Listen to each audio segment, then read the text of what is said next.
Bonjour les amis. Ce matin, nous allons continuer sur le thème de la volonté de Dieu. Nous allons lire dans Matthieu 6, 9, 10, « Notre Père qui est aux cieux, que ton nom soit sanctifié, que ton règne vienne, que ta volonté soit faite sur la terre comme au ciel. » C'est une prière forte et puissante. Et donc ce message, je l'intitule « Vivre le ciel sur la terre ». Cette prière est connue par pratiquement tout le monde. Une prière que nous a laissée Jésus, notre Seigneur et notre Maître. Alors, pour tous ceux qui connaissent Jésus, qui l'ont accepté comme Sauveur et Seigneur, il est important de prendre cette prière au sérieux, même si je suis souriante. Mais c'est vrai, il faut être sérieux avec notre Dieu. Il faut avoir une intimité personnelle avec notre Dieu, avec notre Créateur, notre Maître, et de la mettre au centre de notre vie. Alors vous allez me dire, mais comment? Alors je vais vous donner 6 points que j'ai pris comme ça, 6 points. Premièrement, il faut reconnaître la souveraineté de Dieu. Qui est Dieu? Qui est-il pour moi? Reconnaître notre dépendance à Dieu. Dieu, mon Créateur, je ne te mets pas sur le côté. Je vis pour toi, avec toi. Troisièmement, reconnaître son Fils comme Sauveur et Seigneur, car Dieu a tant aimé le monde qu'il a donné son Fils unique afin que quiconque croit en lui ne périsse point, mais qu'il ait la vie éternelle. Jésus, Sauveur du monde, mon Sauveur. Quatrièmement, accepter Jésus dans sa vie. S'engager avec lui, avoir une relation personnelle, intime avec Dieu le Père, le Fils et le Saint-Esprit. Et se laisser transformer par le Saint-Esprit en 6e point. Beaucoup de points, mais ils sont réalisables. Ces 6 points nous permettent de vivre le ciel sur la terre, de rechercher la volonté de Dieu et de recevoir sur terre la volonté de Dieu. Il est important d'aller vers Dieu, de rechercher sa face, de prendre ce qu'il nous a réservé au ciel, de l'amener sur terre dans notre vie personnelle, de couple et de famille. Alors vous allez me dire, c'est pas si simple que cela. Alors je vais vous témoigner un peu de ma vie. Je suis élevée dans une famille où Dieu était présent. Mon papa et ma maman aimaient Dieu, aimaient Jésus, aimaient le Saint-Esprit.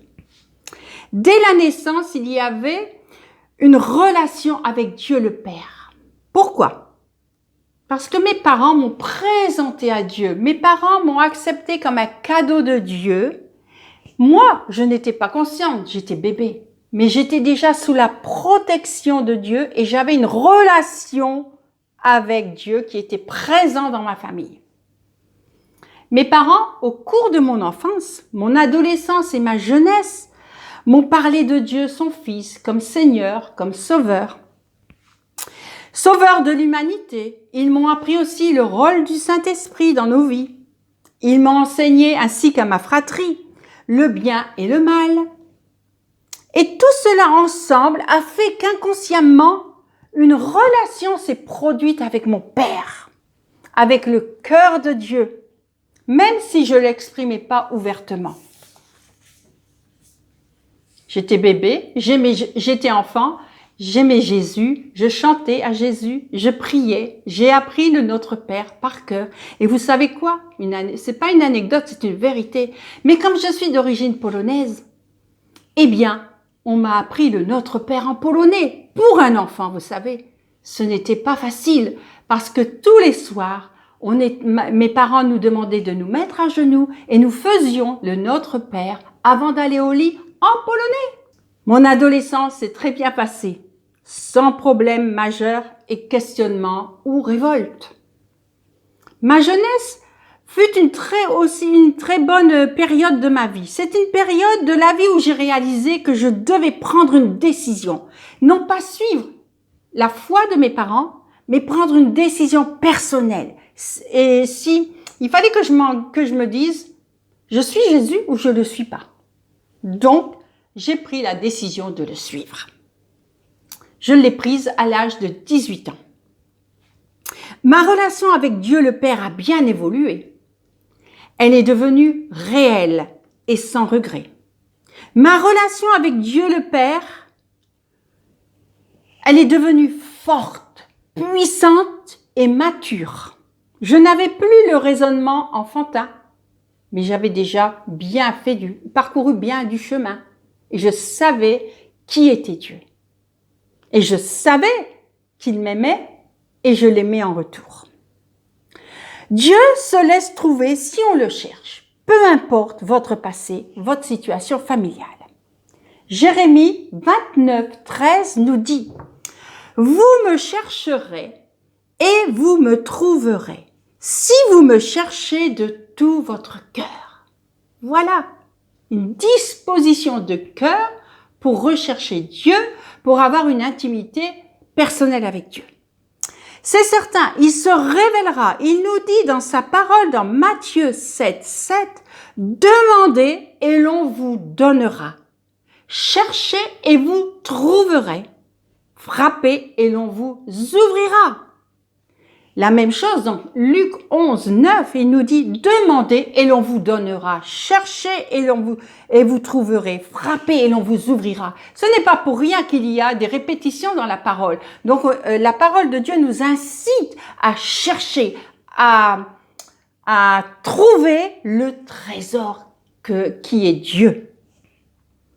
Et tout cela nous amène après à une vie de couple. Parce que j'étais jeune, j'ai trouvé mon prince charmant et ensuite on s'est mariés. Le couple est souvent symbolisé par une corde à 3 fils. Ça veut dire le mari, la femme et puis au milieu. Quelle est la corde du milieu? Pour moi, en tant qu'enfant de Dieu, en tant que femme qui croit en notre Père, pour moi, la 3e partie du fil de la corde, c'est Dieu. Dieu au centre. Alors, ce verset, nous le trouvons donc dans Ecclésiaste 4, 12. « Et si quelqu'un est plus fort qu'un seul, les 2 peuvent lui résister et la corde à 3 fils ne se rompt pas facilement. » C'est pour ça que le couple avec Dieu, nous devons le chouchouter.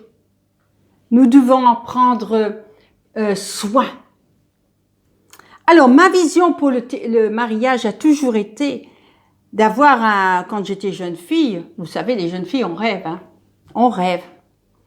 Alors moi, j'ai toujours rêvé d'avoir un homme qui aimait Dieu de tout son cœur, de toute son âme, un homme engagé à 100% dans la foi en Christ le Seigneur. Je voulais aussi un mariage heureux. J'avais un désir fort qui a évolué au cours du temps. Un rêve qui est devenu une réalité.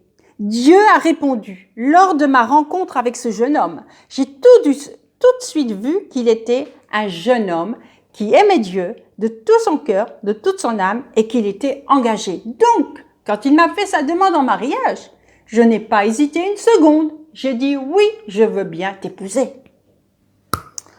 Donc pendant notre mariage, notre première décision, c'était que Dieu soit le maître de nos vies. Que nous soyons cette corde à 3 fils, ce couple résistant, fort. Ma relation personnelle avec Dieu est toujours en train d'évoluer. En tant que couple, nous mettons tout en commun, nous partageons nos expériences. Le couple est en pleine construction sous le regard de Dieu. Notre point commun, en tant que couple, nous aimons Dieu. Nous lui faisons confiance. Et si l'un ou l'autre n'a pas la même compréhension sur un point de vue, eh bien, nous remettons tout cela en prière et Dieu fait le reste en son temps. Par exemple, je vais vous donner un exemple. Mon mari il parlait beaucoup du Saint-Esprit. Et moi, le Saint-Esprit, c'était pas ma tasse de thé. Je disais, Seigneur, si tu veux, au jour que tu veux, tu me donnes le Saint-Esprit. Tu me baptises de ton Saint-Esprit. Mais c'était comme ça et je vivais bien, nous vivions bien, lui vivait bien. Mais un jour, moi je ne savais pas que mon mari priait pour moi afin que je reçoive le baptême dans le Saint-Esprit. Et un jour que j'étais au culte, mon mari gardait les enfants puisque nous avions déjà 2 petits-enfants. J'étais seule au culte. Le Saint-Esprit est survenu sur moi sans que je le demande et sans que je le veuille. Mais il y avait une telle puissance dans ce culte que le Saint-Esprit est tombé sur moi et j'ai commencé à parler en langue. Alors là, c'est une expérience inoubliable et inexplicable.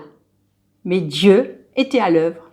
Donc du fait que moi ensuite j'étais baptisée dans le Saint-Esprit, avec mon mari, j'avais cette communion parfaite sur le même point de vue théologique. Et ça, c'est merveilleux. Il n'y a que Dieu qui peut faire de telles choses. Alors, n'hésitons pas à prier, à persévérer, et nous verrons l'accomplissement de sa parole dans notre couple. Pour la famille, là aussi, nous devons être ensemble, mari et femme. Comment allons-nous élever les enfants? Comment allons-nous les éduquer? Nous avons basé notre foyer sur le fondement biblique suivant. Josué 24, 15. Moi et ma maison, nous servirons l'Éternel. Ça, c'était la priorité des priorités pour notre couple et pour notre future famille. Cela implique beaucoup de responsabilités. Notre relation personnelle, notre relation de couple, notre relation ensuite en tant que parent-enfant doit être basée sur des vérités bibliques.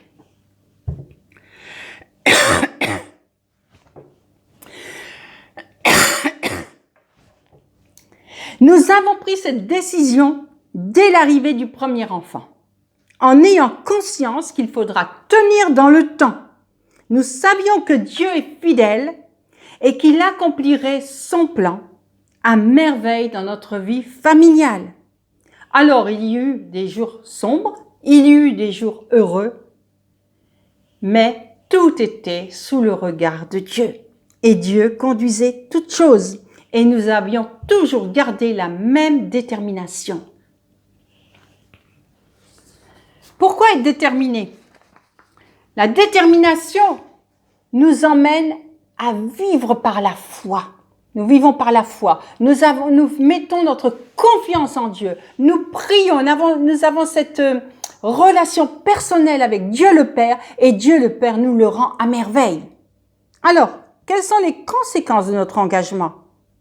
Nous n'avons pas failli à notre engagement, à notre alliance, même si certains moments de la vie ont été difficiles, terribles parfois. La grâce de Dieu, sa faveur était là au moment opportun. Les décisions étaient toujours prises en commun sous le regard de Dieu. Nous savions que nos enfants étaient un cadeau de Dieu.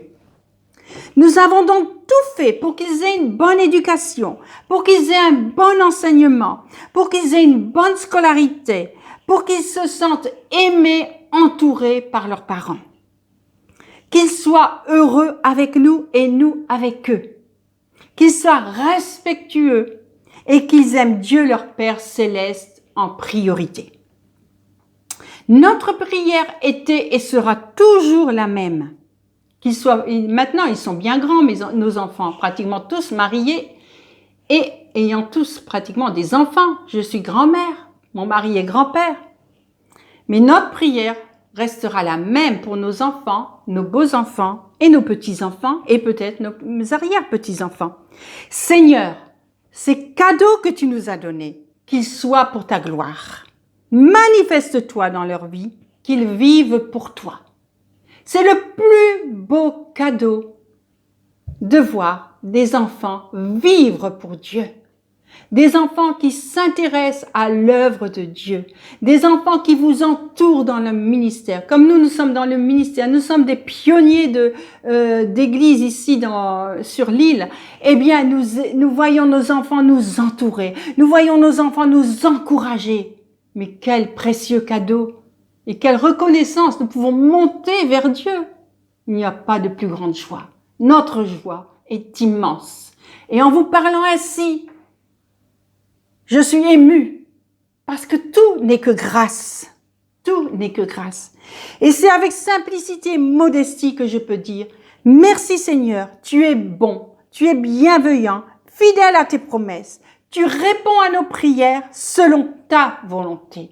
Que ta volonté soit faite sur la terre comme au ciel. C'est merveilleux, c'est une grâce. Cette grâce, elle est accessible à tous, à toutes. Recherchons-la avec force, avec détermination. Et je sais que Dieu répondra parce qu'il répond toujours à nos prières. Alors, faites un pas, accrochez-vous et vous verrez combien Dieu est bon. Amen. Soyez bénis et à la prochaine. Au revoir.